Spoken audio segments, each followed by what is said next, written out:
পরিচয় করালেন একদল মানুষ যারা দোয়া করে রব্বানা আতিনা ফিদ দুনিয়া হাসানাতাও ওয়া ফিল আখিরাতি হাসানাতাও ওয়া কিনা আযাবান নার।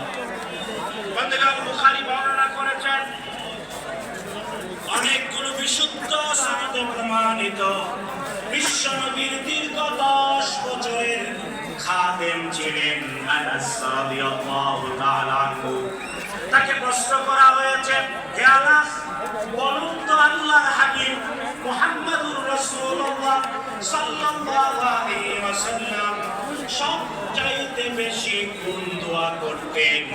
আনাস ইবনে মালিক বলেছেন, বিশ্বনবী সাল্লাল্লাহু আলাইহি ওয়াসাল্লাম সব সময় তথা জীবনে সবচাইতে বেশি দোয়া করেছেন রব্বানা আতিনা ফিদ দুনিয়া হাসানা ওয়া ফিল আখিরাতি হাসানা ওয়া কিনা আযাবান নার।